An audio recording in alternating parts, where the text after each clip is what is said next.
Բարի երեկո, Ազատություն TV-ի ուղիղ եթերը լրատվական կենտրոնն է շարունակում։ Այս թողարկման ընթացքում դիտեք։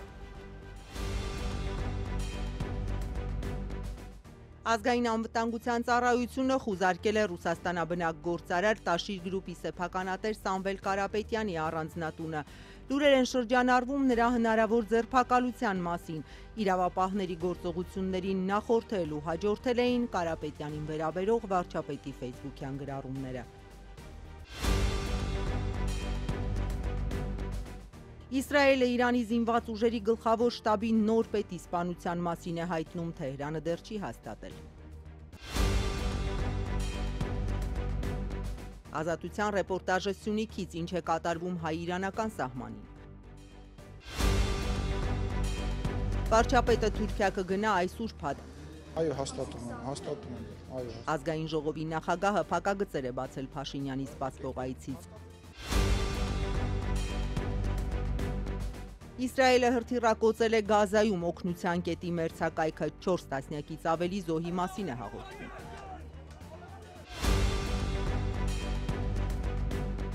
Առնվազն 15 մարդու մահվան պատճառ դարձած ռուսական գիշերային հարձակումը Ուկրաինայի նախագահը ահաբեկչություն է որակել։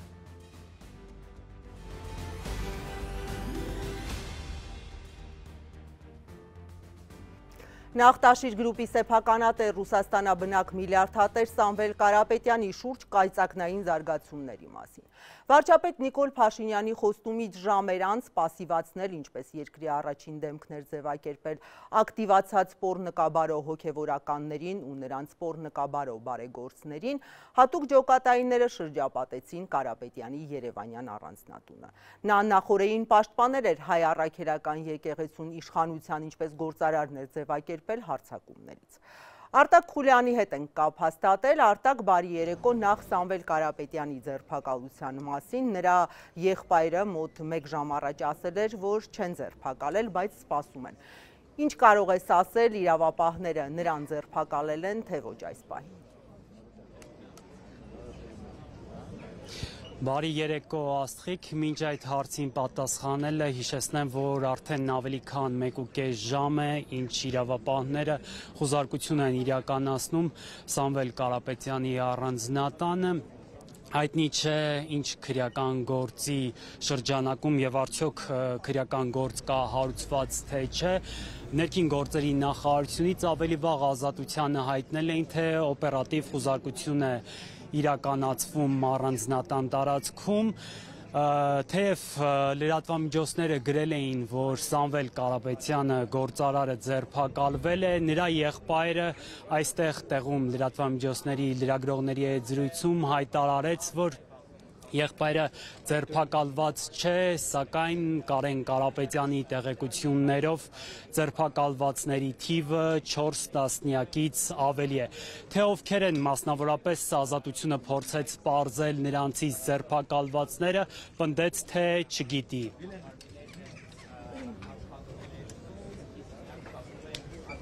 Ես էլ կանցնի, որովհետև բան տխրելու համար չի։ Ինչը որ չի սպանում, դա ուժեղացնում է։ Իսկ ինչ եք կարծում, ինչ գործողություններ կհետևեն խոզարկել։ Դա ես իրավաբան չեմ, ես ինչպես կարող եմ ասել։ Պարոն Կարապետյան, իսկ իրավիճակը ինչպես գնահատեք, որ ընդհանրապես եկեղեցու աջակցություն, եկեղեցու հայտարարություն։ Թույլ է չափավոր։ Ապում եք արդյոք եկող տարվա խորհրդական նախընտրական բանի։ Դուք նախ պատասխանը գիտեք, հետո էլ ինձ եք ասալը։ Ինքը ձեր հարցին արդեն մտքիդ մեջ պատասխանել եք։ Բայց դուք պատրաստվում եք քաղաքը հայտ ներկայացնել որը։ Ես քաղաքականությունից վաղուց դուրս եմ եկել, եթե նկատել եք։ Հետո կորոշեմ։ Ում։ Նոր ասեցի էլի, լրիվ համաձայն եմ։ Այն է Սամվելը ասել է։ Ուղղակի չեմ ուզում կրկնվել։ Դա ինչ ճնշում էլ ուզում ալն է, երբ որ հիմնական հենասյունն է վտանգի տակ դրած է, էլ ինչ ճնշում։ Գան սաղից տունը մտնեն նոր հասկանանք ինչ է կատարվում։ Գալու են։ Կհիշեք խոսքս գալու են։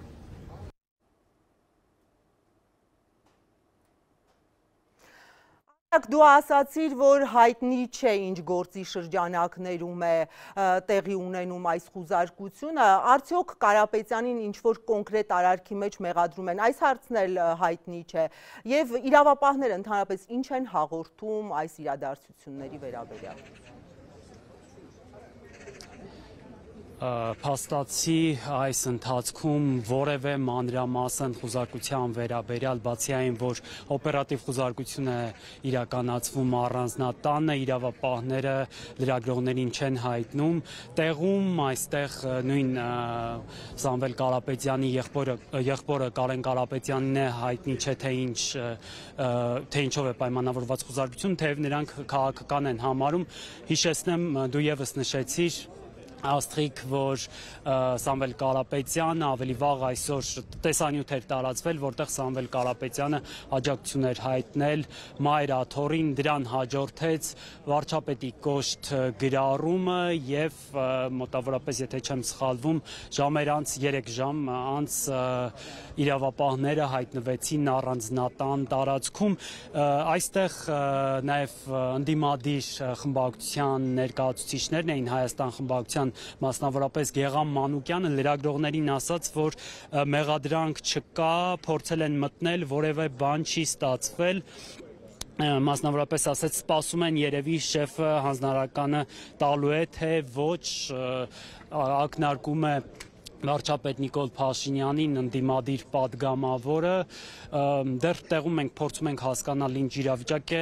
մինչ այդ արդեն ընդդիմությունը այս խուզարկությունը քաղաքական հետապնդում է համարում, Մայր Աթոռը ևս հայտարարություն տարածելով, նույն որակումը տալով։ Ինչ կատարվեց։ Նիկոլ Փաշինյանը մի պահ ստատուս գրեց, մի պահ կանչեց իր խմբակցության ղեկավարին, հանձնարարեց սկսեք ու բոլորը ինչ-որ անհոդաբաց նախադասություններով ազգային ժողովի ամբիոնից է խոսում ու զուգահեռ իր ֆրակցիայի ամենակարևոր մասը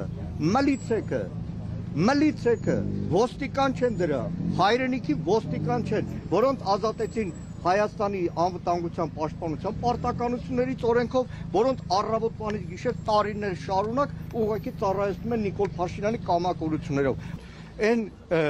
ծառայությունը, նվիրատվությունը, որդիական նվիրաբերումը, որ Սամվել Կարապետյանն արել է Մայր Աթոռի նկատմամբ, այդ մի հատվածն է միայն։ Ու դրանից հետո ուղղակի մարդու գնահատական է, որովհետև խոսքը վերաբերվում է մեր հայ առաքելական եկեղեցուն։ Ինչու՞մ է մեղադրվում տեղյակ։ Ոչ մի բան չի մեղադրվում։ Ոչ մի բանում չի մեղադրվում։ Մեղադրանք չկա։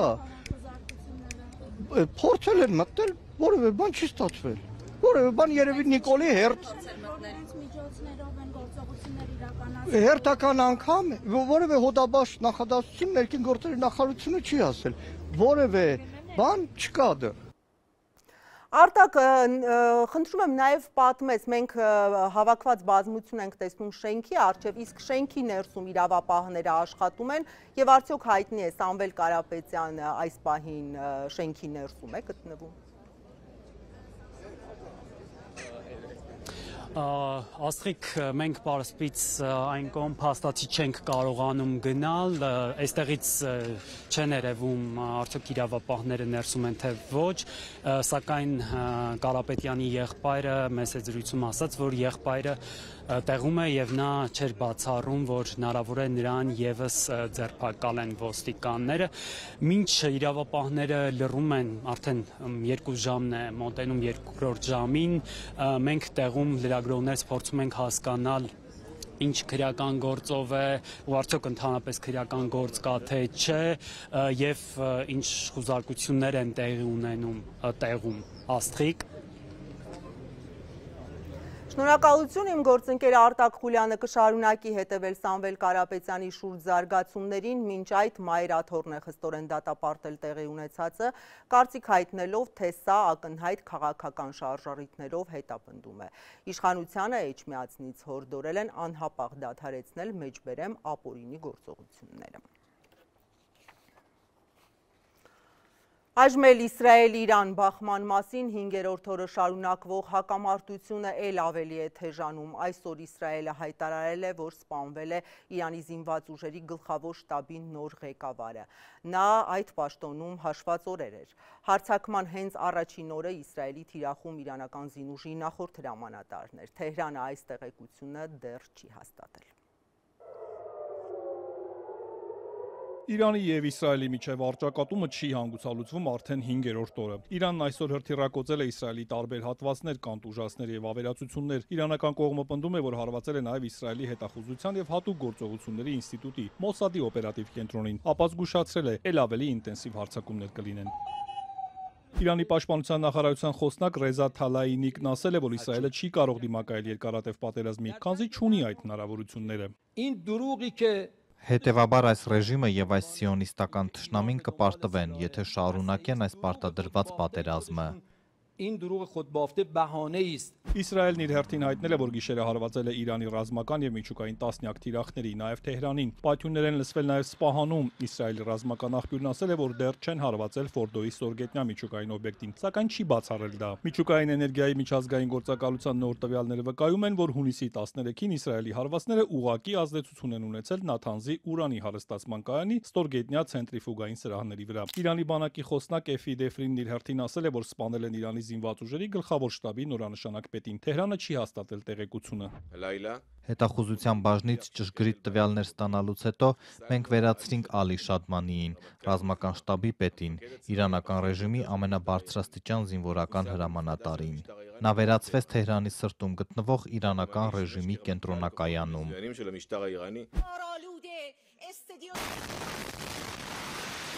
Իսրայելը երեկ էլ հարվածել էր Իրանի հանրային հեռուստաընկերությանը, ինչի հետևանքով 3 մարդ է սպանվել։ Ականատեսները հրապարակել են տեսանյութեր, թե երեկվա հարվածներից հետո ինչպես են մարդիկ հարյուրավոր մեքենաներով հեռանում Թեհրանից։ Իրանի արտգործնախարարը հայտարարել է, որ ԱՄՆ-ն մեկ հեռախոսազանգով կարող է կանգնեցնել Իսրայելի հարձակումները։ Ըստ Աբբաս Արաղչիի դա կօգնի վերադառնալ դիվանագիտությանը։ Իսրայելը պետք է դադարեցնի իր ագրեսիան, եւ եթե մեր դեմ ռազմական ագրեսիան լիովին չդադարեցվի, մեր պատասխանները կշարունակվեն։ Իսրայելի վարչապետն էլ ասել է, որ լուրջ հարվածներ են հասցնում Իրանին եւ չի զարմանում, որ Թեհրանը ցանկանում է դադարեցնել կրակը։ Ըստ Բենյամին Նեթանյահուի հրադադարն Իրանին թույլ կտա միջուկային զենք ստեղծել եւ հրթիռներ արտադրել, որոնք նրա պնդմամբ սպառնում են Իսրայելի գոյությանը եւ պետք է վերացվեն։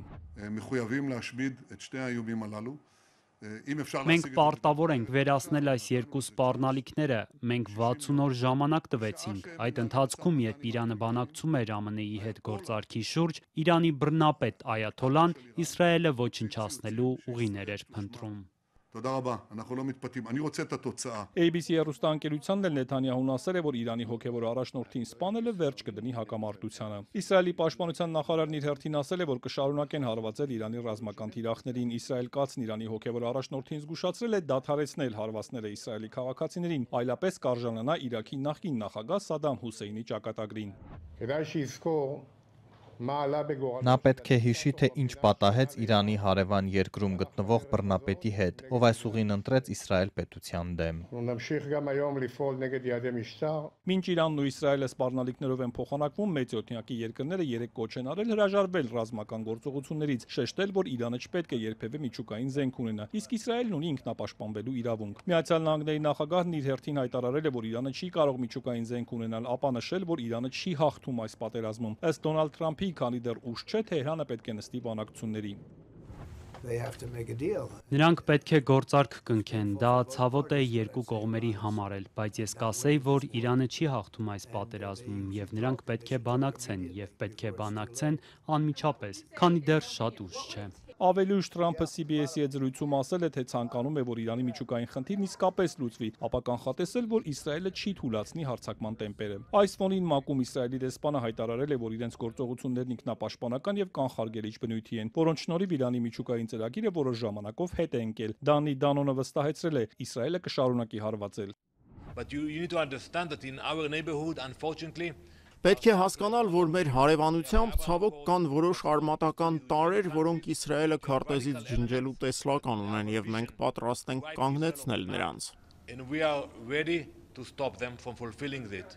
ՄԱԿ-ում Իրանի դեսպանն էլ Իսրայելին քննադատել է հանրային հեռուստաընկերության եւ խաղաղ բնակիչների վրա հարձակման համար, ասելով, որ դա միջազգային իրավունքի խախտում է։ Ամիր Սաիդ Իրավանին նշել է, որ Իրանը ստիպված է պաշտպանվել, ապա ԱՄՆ-ին սպառնացել հետևանքներով Իսրայելին աջակցելու համար։ Առանց ԱՄՆ զենքի հետախուզության եւ քաղաքական աջակցության այս հարձակումը չէր կարող տեղի ունենալ։ Միացյալ Նահանգները կիսելու է այս անօրինական գործողության պատասխանատվությունը։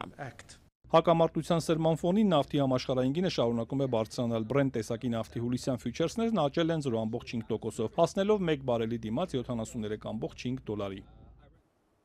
Այս պահին ուղիղ կապ ենք հաստատել հայ-իրանական սահմանին աշխատող մեր թղթակից Ռոբերտ Զարգարյանի հետ։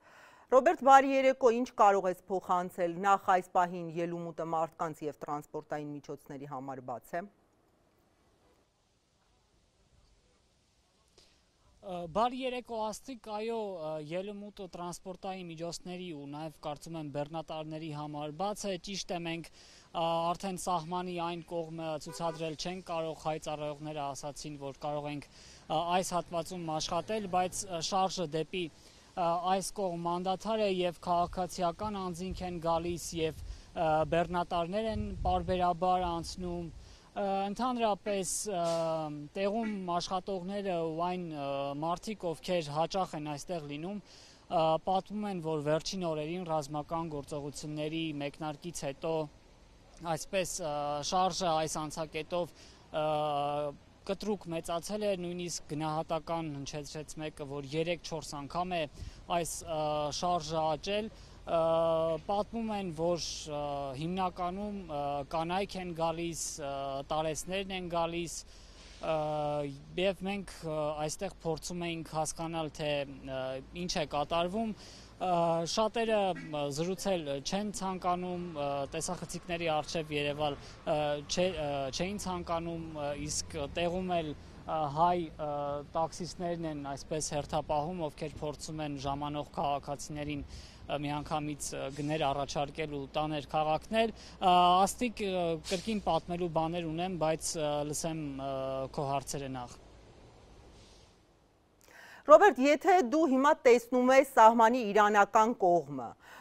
կարող ես ասել, այնտեղ մեքենաների կուտակումներ կա, այսինքն դա անսովոր հոսք կարելի է անվանել եւ դու արդեն զրուցել ես եկողների հետ, նաեւ մինչեւ այդտեղ քո գտնվելը, հա, մարդկանցից ես հարց ու փորձ արել, թե հոսքը ինչպիսին է եղել, հայեր, ազգությամբ հայեր ես նկատի ունեմ, թե իրանցիներ են եկողները։ Աստղիկ բեռնատարների մասով հստակ ոչինչ ասել չեմ կարող, այո, ես տեսնում եմ բեռնատարներ, բայց թե արդյոք դրանք կուտակված են կամ հերթի մեջ գնահատական տալ չեմ կարող։ Ես այսօր նաև պետական եկամուտների կոմիտեի կայքում այդպիսի մի բաժին ունեն, տեսնում էի, որ բեռնատարները այսպես պարբերաբար անցնում են, իսկ ինչ վերաբերում է քաղաքացիներին, սահմանով անցնում են ինչպես իրանցիներ, այնպես էլ այլ երկրների քաղաքացիներ, հատկապես ասիական երկրների շատ քաղաքացիների նկատեցի, իրանցիները մի մասը այսպես, մի մասը չէ, նույնիսկ այն մարդկանց ում փորձեցի հարցեր տալ, մեծամասնությունը տեսախցիկի առաջ երևալ չէր ցանկանում, ասում էին, որ եթե խոսեն հետագայում գուցե այլ խնդիրներ լինեն, օրինակ հարազատները կարող են Իրանում խնդիրների բախվել,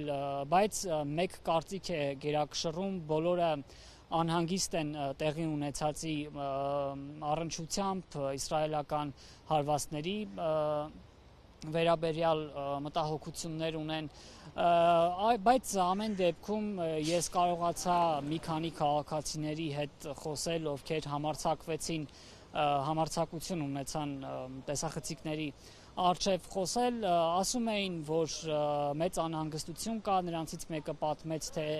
ինչպես այդ խցանումներով կարողացավ Թեհրանից գալ, անցնել սահմանը, հայտնվել Հայաստանում, մեկն էլ պատմեց, թե ինչ վիճակ էր Սպահան քաղաքում, որտեղ նույնպես հարվածներ են եղել,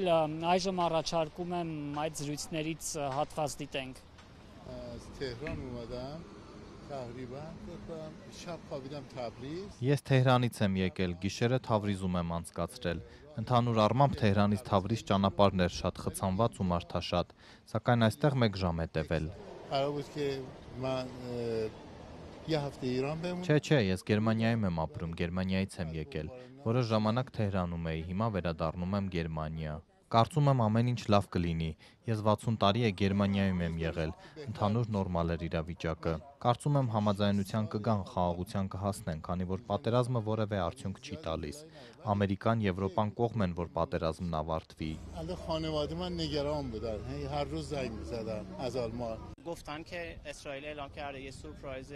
Ասում են, որ Իսրայելը խոստացել է մի անակնկալ մատուցել, որի նախադեպը դեռ չի եղել։ Եվ Թրամփը նույնպես հաստատել է, բոլորը անհանգիստ են, մենք էլ չգիտենք։ Բոլոր իրանցիներն էլ ցանկանում են լքել։ Հիմա շուտ է, եթե դուք 3 օր էլ սպասեք մինչև շաբաթվա վերջ, գուցե առերեսվեք մարդկանց հոծ բազմության մի ալիքի, որը այստեղ կլցվի։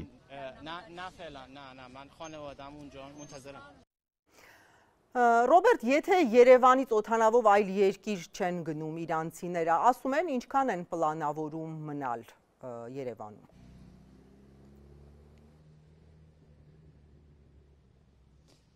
Աստիկ այս մասով հստակություն չկա, չեն շատ փակագծեր իրանցիները չեն բացում, մի մասը ում հետ ես այստեղ կարողացա զրուցել, ասում էին, որ ընտանիքի այլ անդամներ հիմա էլ Իրանում են, անհանգիստ են իրենց համար, նույնիսկ մեկն ասաց, որ այս պահին ամբողջ Իրանում որևէ ապահով վայր չկա, տարբեր քաղաքացիների հետ փորձեցի զրուցել, կային մարդիկ, ովքեր Հայաստանից պատրաստվում էին արդեն մեկնել այլ երկիր, չգիտեմ, օրինակ Գերմանիա, Միացյալ Թագավորություն, բայց թե հստակ թե ինչ ժամկետով են նրանք Իրանից դուրս գալիս եւ երբ են վերադառնալու, այս մասին ոչինչ չասացին, միայն այո, հիշեցի մեկ տղամարդ, ով չցանկացավ տեսախցիկի առջև խոսել, ասաց, որ իր հայրը 3 օր անց վերադառնալու է Իրան եւ նաեւ հենց այդ պատճառով չի ցանկանում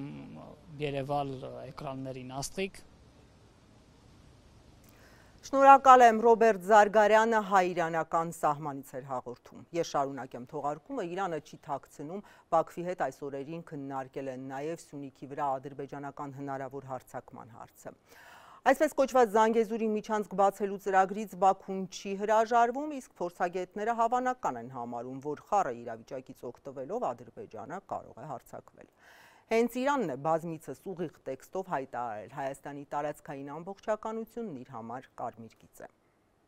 Արդյոք Իրանն Ադրբեջանի հետ քննարկել է Սյունիքի վրա Բաքվի հնարավոր հարձակման հարցը եւ արդյոք հավաստիացում ստացել են, որ Ադրբեջանը նման քայլի չի դիմի, օգտվելով ստեղծված իրավիճակից։ Ազատության այս հարցին ի պատասխան Հայաստանում Իրանի դեսպան Մեհդի Սոբանին ըստ էության չհերքեց Բաքվի հետ քննարկել են Սյունիքի հետ կապված մտահոգությունը։ Մենք բոլորի հետ կապի մեջ ենք, ինչպես նաեւ Ադրբեջանի կառավարության հետ։ Մեզ հետաքրքրող հարցերի շուրջ, ինչպես նաեւ հավանական մտահոգությունների վերաբերյալ խոսել ենք եւ կխոսենք այդ մասին։ Մեր դիրքորոշումը հստակ է եւ Ադրբեջանի դիրքորոշումն էլ այս գործողությունների վերաբերյալ հստակ արտահայտվել է։ Նրանք դատապարտել են ագրեսոր ռեժիմի կողմից իրականացված գործողությունները։ Մեզ համար կարևոր է պետությունների պաշտոնական դիրքորոշումները։ Զանգեզուրի միջանցք բացելու գաղափարից չհրաժարվող Ադրբեջանի ու Թուրքիայի գլխավոր ընդդիմախոսը հենց Իրանն է։ Ամենաբարձր մակարդակով Թեհրանը մի քանի անգամ հայտարարել է Հայաստանի տարածքային ամբողջականությունն իր համար կարմիր գիծ է։ Մեհդի Սոբանին այսօր հրավիրած ասորիսում անդրադառնալով Սյունիքի շուրջ մտահոգություններին նշեց, որ հետևում են զարգացումներին եւ խորհրդակցում են տարածաշրջանի երկրների հետ։ Մեր կարմիր գծերը հստակ են, ապացուցել ենք, որ երբեք չենք շեղվի դրանցից։ Իհարկե, հավանականությունների աշխարհում ենք ապրում, բայց մենք փաստերի հետ ենք առնչվում։ Մենք պահպանում ենք զգոնությունը։ Հայաստանի կառավարությունը եւս հետևում է զարգացումներին։ Մենք անընդհատ Հայաստանի կառավարության հետ խորհրդակցություններ ենք անցկացնում։ Մեհդի Սոբանին պնդեց, թե տեղեկություններ չունեն, որ Ադրբեջանն աջակցում է Իսրայելին պատերազմական այս գործողություններում։ Հավաստի փաստեր պետք է լինեն, ասաց իրանցի դիվանագետը, նշելով, որ Իրանը տեղեկություններ չունի նաև այն մասին, որ Ադրբեջանը Իսրայելին է տրամադրում Ղարաբաղի տարածքը, այնտեղից Իրանին հարվածելու համար։ Արդեն 5 օր շարունակվող պատերազմական գործողությունների հետևանքով ըստ Իրանի դեսպանի երկրում զոհվել է ավելի քան 200 մարդ, վիրավորվել 1200-ը։ Նրանց 90%-ը Սոբհանիի խոսքով խաղաղ բնակիչներ են։ Դեսպանն այսօր հրավիրած ասուլիսում պնդում էր, որ Իրանում խուճապային իրավիճակ չկա, մարդիկ չեն փորձում լքել երկիրը, ինչպես որ ներկայացնում են իր բնորոշմամբ սիոնիստական ռեժիմի աջակիցները։ Ավելին, Իրանի դեսպանն այսօր պնդեց, թշնամին պարտվելու շեմին է։ Թեհրանը ինչ հիմքեր ունի պնդելու, որ Իսրայելը պարտվում է, հարցրեցինք իրանցի դիվանագետին։ Նախ սիոնիստական ռեժիմի առաջին պարտությունը նրանում է, որ երբ նա այդ կայծակնային հարձակումը իրականացրեց, նրան թվում էր, թե կարող է գործնական հարված հասցնել Իրանին եւ Իրանի փլուզման պատճառ դառնալ։ Այն, որ սիոնիստական ռեժիմը դիմել է տարբեր երկրների, այդ թվում Միացյալ Նահանգների աջակցությունը ստանալու համար, խոսում է այն մասին, որ չի կարող հասնել այն նպատակներին, որ որդեգրել էր։ Փաստորեն զգում են պարտվելու վտանգը։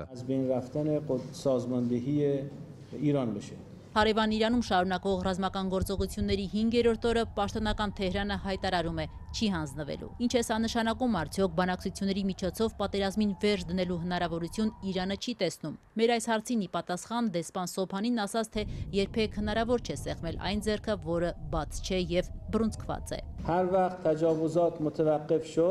Երբ դադարի ագրեսիան եւ ագրեսորը նստի իր տեղում, երբ դադարեցվեն Իրանի դեմ սպառնալիքները, այդ դեպքում դիվանագիտության ճանապարհը բաց է։ Մենք երբեք չենք փակել եւ չենք լքել այդ ուղին։ Մենք հենց բանակցությունների մեջ էինք, երբ սիոնիստական ռեժիմը զինված հարձակում իրականացրեց մեզ վրա։ Այդ ռեժիմի լրջագույն նպատակներից մեկը Իրանի եւ Միացյալ Նահանգների միջև միջուկային ծրագրի շուրջ բանակցությունները ձախողելն էր։ Միացյալ Նահանգների հետ բանակցությունների սեղանի շուրջ վերադառնալը կախված է նրանից, թե այդ ագրեսիան ինչպես կավարտվի։ Իդեպ Հայաստանում Իրանի դեսպանն այսօր հրավիրած ասուլիսում պնդում էր ԱՄՆ-ն մասնակից եւ պատասխանատու է Իրանի դեմ հարձակումների համար։ Ինչ վերաբերում է Թեհրանը տարհանելու մասին Միացյալ Նահանգների նախագահ Դոնալդ Թրամփի հորդորներին, ապա իրանցի դիվանագետը պատկերավոր ձևակերպեց. Թրամփը սատկած ձի վարելու ընթացքում է։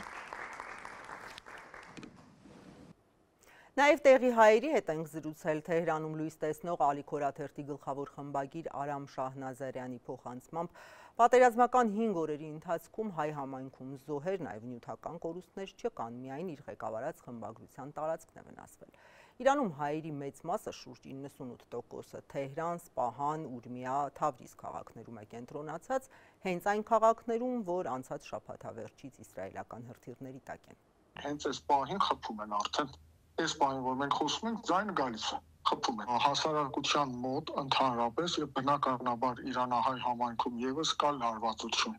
մտահոգություն, թե իրադարձությունները ինչպիսի զարգացում են ունենալու եւ ինչպիսի ելք է ունենալու պատերազմը։ Ազգային իշխանությունները ուշով հետևում են այդ ամբողջին եւ անհրաժեշտության դեպքում համապատասխան քայլեր են ձեռնարկվելու, միջոցներ են ձեռնարկվելու, որպեսզի խնդիրները կարգավորվեն, որպեսզի եթե լինի ինչ-որ տուժածներ, որը բարեբախտաբար մինչ օրս ոչ միտեղ մենք տուժածներ չունենք, եթե լինեն տուժածներ իրենց առաջին անհրաժեշտության օգնություններ, որ պետք է ներկայացվի, խոքալու համայնքի անվտանգությունը։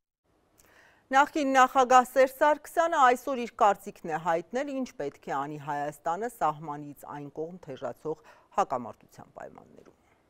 Ինչքան պատերազմը երկար շարունակվի, այնքան Հայաստանի համար անկանխատեսելի հետևանքների թիվը կավելանա։ Դիմագրավել, ինչպես։ Կազմակերպչական աշխատանքով, մոբիլիզացվելով բոլոր մարմինները։ Ազգային ժողովի նախագահը այսօր փակագծեր բացեց առաջիկա ուրբաթ օրը Թուրքիա վարչապետ Փաշինյանի այցի վերաբերյալ։ Քաղաքացիական պայմանագրից պաշտոնյան կարծիք է հայտնել, թե վարչապետն Անկարա է գնում նաև Իրան-Իսրայել հակամարտությամբ պայմանավորված վտանգները կանխելու համար։ Ոչ հրապարակային շփումների մասին չգիտենք, բայց Փաշինյան-Էրդողան վերջին հեռախոսազրույցի մասին դեռ մինչև այս ծրացումը հայտարարվեց հունիսի 5-ին, ընդ որում թուրքական կողմը շեշտել էր, զրույցը կայացել է Հայաստանի վարչապետի նախաձեռնությամբ։ Հայաստանի վարչապետը հունիսի 20-ին Թուրքիա կմեկնի այդ երկրի նախագահի հրավերով։ Օրեր շարունակ շրջանառվող տեղեկությունը այսօր հաստատեց ազգային ժողովի նախագահը։ Ալեն Սիմոնյանը այցը որակեց պատմական։ Հայաստանի Հանրապետության ղեկավարը առաջին անգամ նման մակարդակի այց է իրականացնելու։ Լսեք,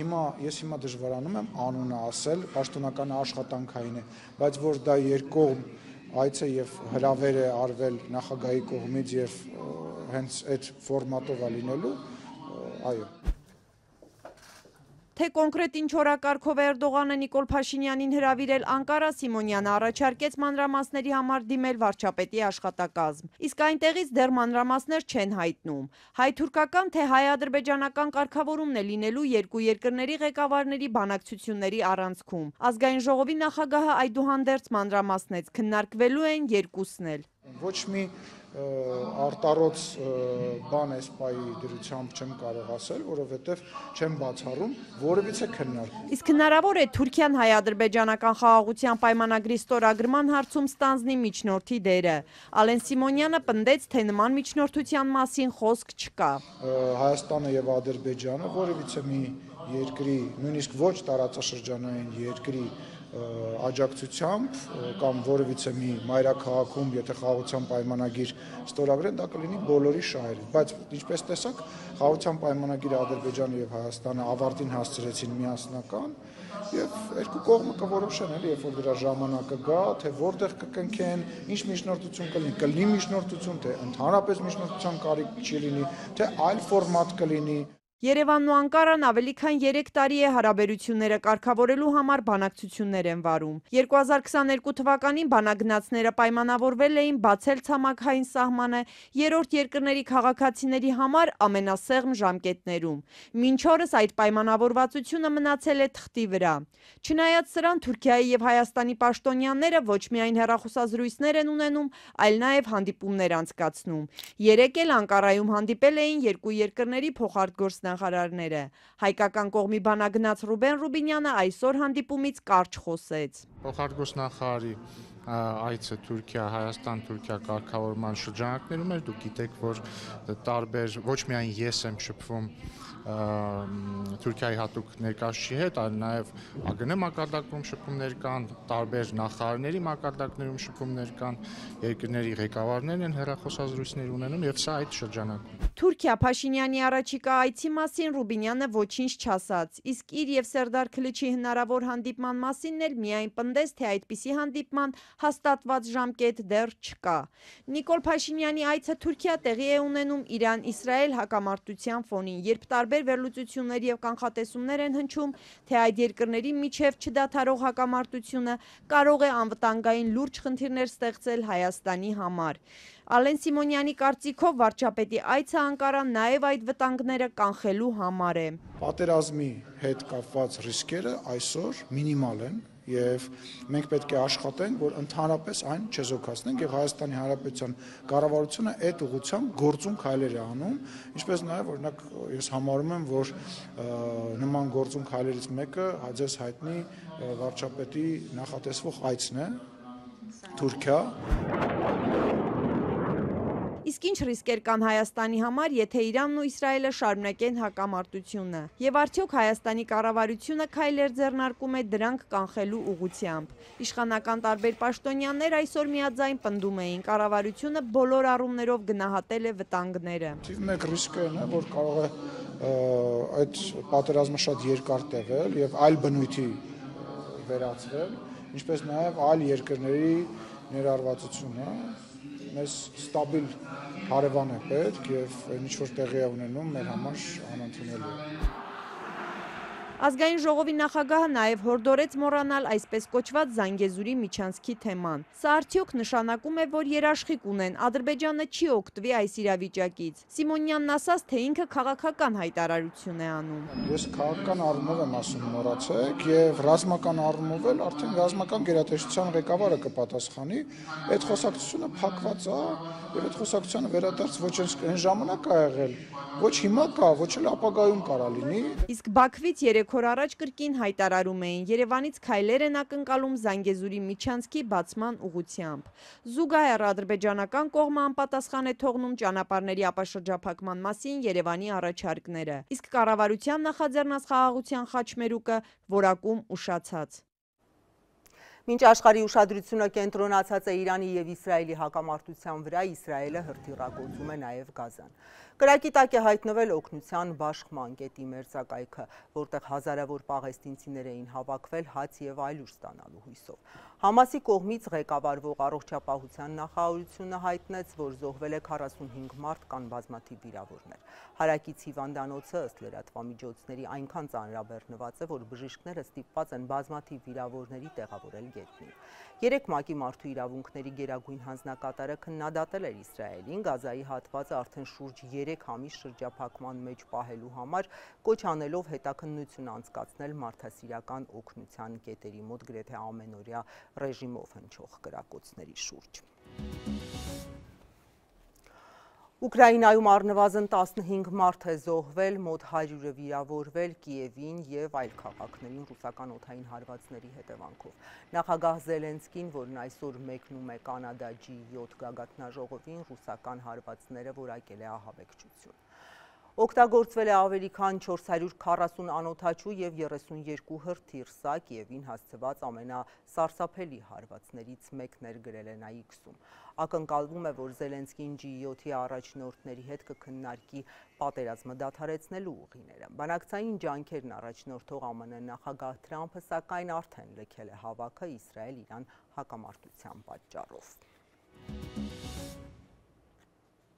Եվ վերջում դարձյալ առաջարկում եմ միանալ իմ գործընկեր Արտակ Խուլյանին, ով մի քանի ժամ է աշխատում է Դաշիր գրուպի սեփականատեր, Ռուսաստանաբնակ միլիարդատեր Սամվել Կարապետյանի առանձնատան մոտ։ Ես հիշեցնեմ, որ Կարապետյանի շուրջ զարգացումներն այսօր կայծակնային ընթացք ստացան։ Եկեղեցուն պաշտպանելու գործարարի հարցազրույցից հետո վարչապետ Նիկոլ Փաշինյանը խոստացավ պասիվացնել, ինչպես երկրի առաջին դեմքն էր ձևակերպել ակտիվացած պոռնկաբարո հոգևորականներին ու նրանց պոռնկաբարո բարեգործներին։ Ապա հատուկ ջոկատայինները շրջափակեցին Կարապետյանի երևանյան առանձնատունը։ Արտակ, որևէ նոր տեղեկություն կարող ես հայտնել, մոտ կես ժամ առաջ դեռ հայտնի չէր Կարապետյանը կձերբակալվի թե ոչ էլ քրեական գործից մանրամասներ կային։ Այժմ նոր տեղեկություններ կա, ինչ են հաղորդում իրավապահները եւ ընտանիքը։ Աստղիկ ոչ տեղում, ոչ էլ իրավապահներից այս ընթացքում արդեն ավելի քան 2 ժամ է լրագրողներին չի հաջողվում նոր տեղեկություն պարզել, արդյոք ձերբակալվելու է Սամվել Կարապետյանը թե ոչ, քրեական գործ կա թե ոչ, ինչով է պայմանավորված խուզարկությունը, հայտնի է խուզարկությունը հաջորդեց վարչապետ Նիկոլ Փաշինյանի կոշտ գրառմանը, որն էլ ի պատասխան Սամվել Կարապետյանի հայտարարության էր, հիշեցնեմ Կարապետյանը այսօր տարածված տեսանյութով իր աջակցություններ հայտնել Մայր Աթոռին։ Այս պահին դեռևս մենք ամեն րոպե առ սպասում ենք նոր տեղեկության, խուզարկությունը շարունակվում է, բազմամարդ է տարածքը, իրավապահները չեն երևում մեր կադրերում դեռևս, մոտավորապես խուզարկությունները սկսվել էին 6:30-ի մոտակայքում, դեռ սպասողական իրավիճակ է, այսպես ասեմ, միակ բանը, որ ավելի վաղ հայտարարվել էր,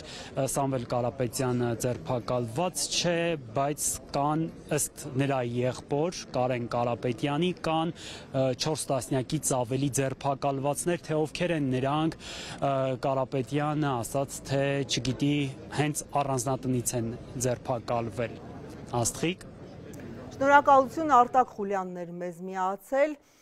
Ազատության հեռարձակումը վերջին օրերին փոփոխվել է, մեզ կարող եք հետևել Ռադիոհայի եթերում Երևանում, Արմավիրի, Արարատի, Արագածոտնի և Կոտայքի մարզերում հասանելի ենք 104.1 հաճախականությամբ, Լոռիում 91.7, Շիրակում 106.6, իսկ Սյունիքում գտեք մեզ 106.7 հաճախականությամբ։ Մենք ռադիոյի ուղիղ եթերում ենք ամեն օր առավոտյան 9-ին, ցերեկը 3-ին, 4-ին, երեկոյան 7-ին մեր ամփոփիչ թողարկումն է։ Մեր բոլոր հաղորդումները նաև կայքում են ազատություն.am, եթե հանկարծ բաց եք թողել մեր ուղիղ եթերները։